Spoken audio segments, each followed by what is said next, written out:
All right, here we have Richard Arcega and Topacio Cepeda, two of our fine kitchen crew, going to be helping us with our video today. Richard, go ahead and let's get us cleaned up to start with, okay? Yes, sir. That's chef. Chef.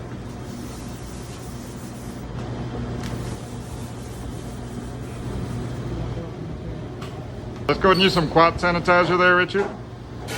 Chef. That's overkill. That's it. Walk away. As you can see, our participants are appropriately socially distanced. So we're going to start by removing the dough from the plastic.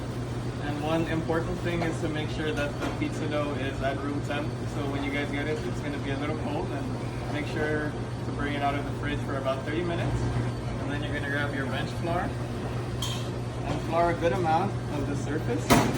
Bench flour is for the surface, so the pizza won't stick to the surface. It also helps knead the dough. Now, Jasmine, have you ever made dough before? I have not. This is my first time making pizza, So you're gonna put it right in the middle. so I'm excited. And then make sure to flour the top as well. Then what you're gonna do is to make sure to knead it a little bit, just so the surface is coated with flour. So this is how we're kneading. Okay. So push it and then stretch it back on top of it. And then once it's coated with flour, you're gonna make sure to round it up into a ball as much as you can. Okay. This is fun, guys. So fun.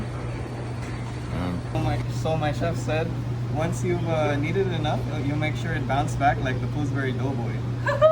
So if you're having a hard time kneading it out by hand, make sure the rolling pin is coated with a little bit of flour, just so the dough doesn't stick to it. And what you're gonna do is, from the dough I have right now, you're just gonna go, what I like to do is I like to go in quarters. So every quarter, just turn it out. Basically you're going in a circular motion. I'm going in quarters just so it's an even weight on the pizza and an even size. So what happens if you get a hole in the middle of your dough? Oh. You just wanna, in that case, you can knead it back all together, and the best way is to start over. And does that ruin the dough? No, it doesn't. Okay. So now we're gonna top the pizza. We're gonna use a sheet tray lined with parchment. And what I like to do is add a little more bench flour so the dough doesn't stick to it. So we don't spray any oil or pan spray. Just okay. Could you use cornmeal there if you had it? Cornmeal or semolina flour works the same way. So for easy transport, put the dough right on there, right in the middle. Then you can add your marinara sauce first. Now would I put it all over on the edges too, or just in the middle? Or what do you?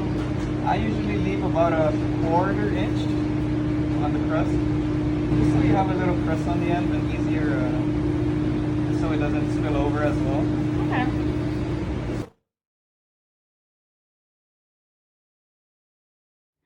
Cheese, mozzarella cheese. The mozzarella just gets that nice texture on the pizza. What about fresh mozzarella? Would that be a good substitute? Fresh mozzarella can be used too. Looks great. And so this would go into what temperature oven, Richard? About 375 for 10 to 15 minutes. And I understand you have an advanced method you're going to show us as well? Yes, we're also gonna do Okay. it on the cast iron. Great. Let's pop this one in the oven, Jasmine, and we'll go from there. All right, so this is a little bit of an advanced technique. If you have a pizza stone or a large cast iron pan, you can heat that up ahead of time and put your pizza dough on top of there, as Richard's gonna do. Please use a lot of caution. In this example, the cast iron pan is already quite hot. So similar to the sheet tray, you want to flour the surface of the cast iron. And again, it is very hot, so you want to be careful putting your dough on top. Looks great, Richard. You're gonna do your toppings now? Similar to the other pizza, same toppings, marinara sauce first.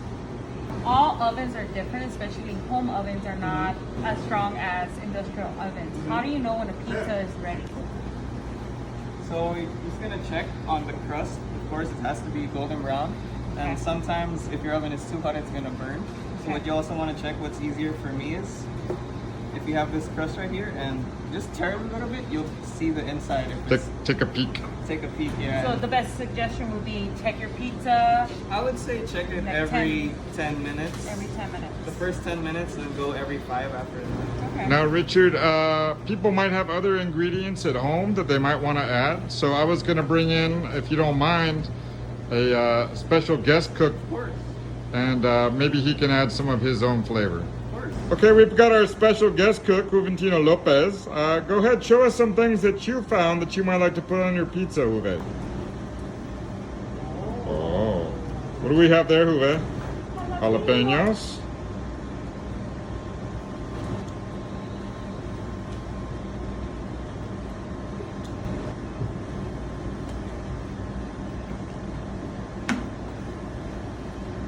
That's how you top a pizza.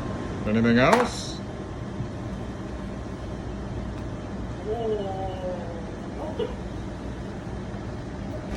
All right, let's take a look and see how Chef Juve's pizza turned out.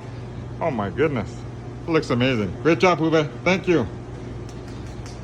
And let's get it in the oven, 375, for about 10 minutes. We'll take a look. We're gonna check it every 10 and 5 minutes after that. All right, we got Richard putting it in the oven. Rich, this one seems to have swollen up a little bit. What can we do about that? What you can also do is, if you have forks prior to the topping, you can poke little holes in the middle, just so the dough doesn't rise up like this. Watch for steam. And that should do it. There you Good. go. All right, so here's Jasmine's very first homemade pizza. How do you think she did, Richard? Pretty good. This has been there for exactly 12 minutes, but like we said, it might differ depending on your oven. Flip the pizza and show us a little peek underneath, like you were speaking about. So you can see that the crust down there. So it's not white or soft. No, you got a it's little got some crispness brown. to it. Great. How do you avoid all this excess flour? What you could do is, if this comes up halfway through cooking, you can brush the crust with a little bit of olive oil, and that should also add to the golden brown color, and you also will take away the flour. Halfway through cooking, brush a little olive oil around, and it, okay. Yep. Let's get it cut up so we can taste it.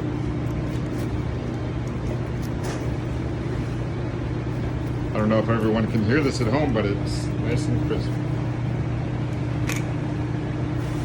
And you can see as well on the crust, there's no raw dough, it's all aerated, so that's what you want it to look like. Great. Too bad we can't eat it with masks on. So here we have the beautiful pizza that Richard and Juve made together. What do you guys think? You happy with it?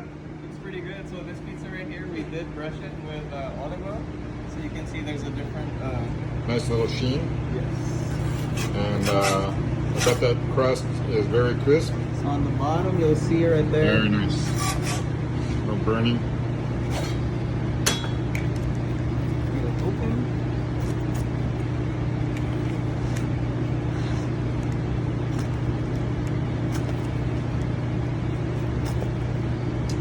Nothing left but to eat and enjoy.